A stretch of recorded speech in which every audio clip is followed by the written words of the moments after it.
நம்ம வெண்பா இருந்துகிட்டு, இப்போ விஜய்க்கும், மல்லிக்கும் ஃபோன் பண்ணி, இந்த மாரி உங்கள பார்க்கணும் போக்கணும் போல இருக்கு. நீங்க உடனே வந்து கெளம்பி, இங்க தாத்தாவோட வீட்டுக்கு வாங்க. கதிரேசன் தாத்தா வீட்டுக்கு வாங்க அப்டின்ற மாரி சொல்லி, வெண்பா வந்து கூப்பிட்டுக்கிட்டு இருக்காங்க.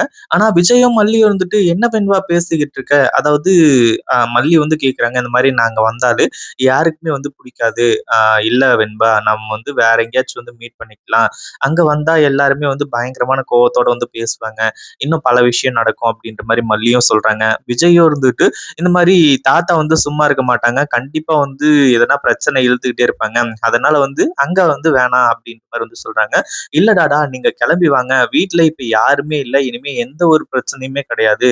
அதுவும் இல்லாம இன்னைக்கு ஒரு 2 மணி நேரத்துக்கு வந்து இங்க யாருமே இருக்க மாட்டாங்க. நான் மட்டும் வீட்ல தனியா இருப்பேன். அதனால நீங்க கிளம்பி வாங்க டாடா. எந்த ஒரு பிரச்சனையும் இல்ல அப்படின்ற மாரி வந்து சொல்றாங்க. "என்ன வெண்பா சொல்லிக்கிட்டு இருக்க? யாரும் இல்லையா? எல்லாம் எங்க போயிட்டாங்க?" அப்படின்ற மாரி வந்து கேட்கும்போது, கதிரேசன் தாத்தாவும் வந்து எங்கேயோ அர்ஜென்ட்ன்னு சொல்லிட்டு வெளிய போயிட்டாரு. அடுத்ததா வந்து அ அதாவது ரேணுமாவும் எங்கேயோ கோவிலுக்கு போறேன் அப்படின்ற மாரி வந்து சொல்லிட்டு இருந்தாங்க. அவங்க கூடவே வந்து நிஷா சித்தியும் வந்து கிளம்பி போயிட்டாங்க. நீங்க ரொம்ப நேரம் பேசாம சீக்கிரமா வாங்க. சீக்கிரமா வந்தீங்க அப்படின்னா, கொஞ்ச நேரம் வந்து நம்ம ஜாலியா விளையாடிட்டு இருந்துட்டு, அதுக்கப்புறம் வந்து இங்கிருந்து கிளம்பி போயிடலாம் அப்படின்ற மாரி வந்து சொல்லி, நம்ம வெண்பா வந்து கூப்பிட ஆரம்பிச்சுறாங்க. நம்ம விஜய்க்கும் அதாவது மல்லிக்கும் வந்து ஏற்கனவே வெண்பா கூட டைம் ஸ்பெண்ட் பண்ண முடியல. என்ன பண்றதுன்னு தெரியாம இருந்துட்டு இருந்தாங்க. ஆனா இது வந்து ஒரு நல்ல வாய்ப்பா இருந்துச்சு. அதுவும் இல்லாம கதிரேசன் வந்தா ஏதாச்சும் பிரச்சனை நடக்குமோ அப்படின்றதையும் தாண்டி, இப்போ இவங்க கிளம்பி போகலாம் அப்படின்ற மாரி முடிவு பண்ணிட்டாங்க. ஆனா அங்க போனதுக்கு அப்புறம் இப்படிப்பட்ட விஷயங்கள், இப்படி பண்ண உண்மைகள் எல்லாமே வெளிய வரும் அப்படின்னு கொஞ்சம் கூட எதிர்பார்க்கவே இல்ல. உண்மையிலேயே சுடர் இருந்துட்டு அடுத்தடுத்து என்ன பண்ணா, ஏது பண்ணா அப்படின்றது எல்லாமே நம்ம மல்லிக்கு அக்யூரேட்டா தெரியல அப்படின்னாலுமே கூட, அடுத்தடுத்து இங்க நடந்தத வச்சு வந்து அவங்களோட மைண்டுக்குள்ள ஒரு சில கால்குலேஷன்லாம் போட்டு வச்சிருந்தாங்க. அது எல்லாமே வந்து கரெக்ட்டா தான் போயிட்டுருக்கு. அதுல எந்த ஒரு சந்தேகமும் கிடையாது. ஆனா அதே சமயத்துல இப்படிப்பட்ட விஷயங்கள் இப்படி நடக்கும் அப்படின்னு எதிர்பார்க்கல. என்ன ஆச்சு அப்படின்னு பார்த்தீங்கன்னா, நம்ம விஜயும் அதுக்கப்புறம் மல்லியும் நேரா இங்க வந்துட்டு, "என்ன நடந்துச்சு வெண்பா? எதுக்காக உன்ன தனியா விட்டுட்டு போயிட்டாங்க?" அப்படின்ற மாரி வந்து கேட்டுட்டு இருக்காங்க. அந்த ஒரு டைம்ல தான் வெண்பாவும் இருந்துட்டு, "இப்படியெல்லாம் நடந்துகிட்டு இருக்கு. அவங்க பாட்டுக்கு அவங்கவங்க வந்து அவங்கவங்க வேலைய பார்த்துக்கிட்டு இருக்காங்க. இங்க நான் பாட்டுக்கு வந்து செவனேன்னு இருந்துட்டு இருக்கேன். அவ்வளோதான். எனக்கு கூட வந்து விளையாடுறதுக்கு யாருமே இல்ல. எனக்கு வந்து எப்பவுமே மல்லி அம்மா தான் வந்து கதை சொல்லி வந்து தூங்க வைப்பாங்க. அவங்களும் என் கூட இல்ல இப்போ. இப்படி தூங்க வைக்கிறதுல இருந்து எதுக்குமே வந்து இங்க யாருமே இல்ல. எனக்கு இவங்க யாரையுமே சுத்தமா பிடிக்கவே இல்ல. ரேணுமாவ என்ன பெத்தம்மா, பெத்தம்மான்னு சொல்லிட்டு வந்து சொல்றீங்க. ஆனா, அதுக்கான ஒரு கொஞ்சம் கூட எனக்கு அந்த ஒரு உணர்வே இல்ல அப்டின்ற மாரி வெண்பா சொல்றாங்க.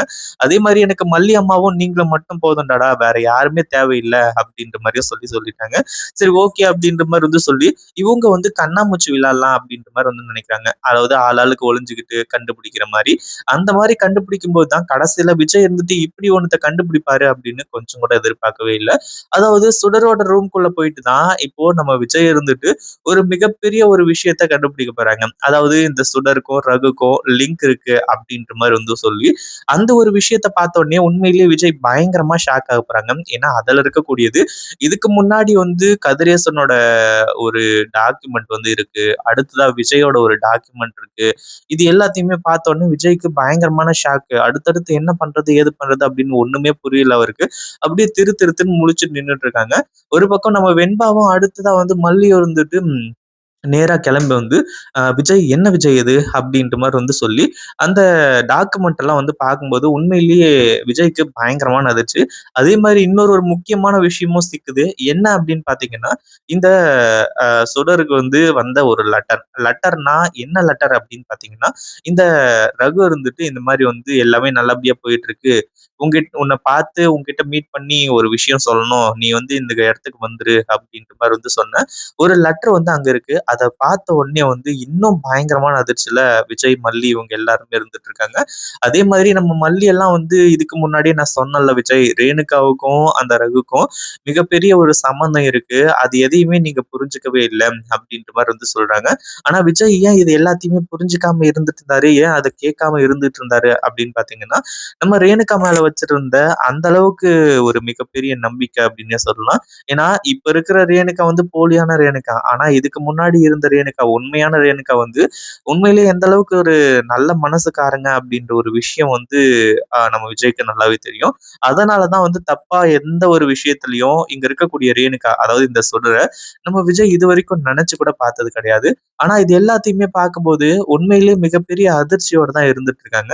ஏற்கனவே வந்து அந்த ஒரு இத பத்தியும், அதாவது ரூ. 50,00,000 பணத்த பத்தியும் இனிமே யாராலயுமே வாய தொறக்கவே முடியாது. அந்த மாரி ஏற்பாடுகள்லாம் நடந்துச்சு. இது எல்லாத்துக்குமே காரணம் இங்க இருக்கக்கூடிய சுடரு, ரகு இவங்க எல்லாருமே அப்படின்ற உண்மை தெரிஞ்சு போச்சு. அப்பதான் மறுபடியும் சொல்றாங்க, "நான் ஏற்கனவே சொன்னேன்ல விஜய், இப்ப பார்த்தீங்களா என்ன நடந்துச்சு, ஏது நடந்ததுன்னு சொல்லிட்டு. நான் சொல்றது தான் உண்மையாச்சு இல்லையா இப்போ?" அப்படின்ற மாரி வந்து சொல்லி நெறைய விஷயங்கள வந்து நம்ம மல்லி வந்து சொல்றாங்க.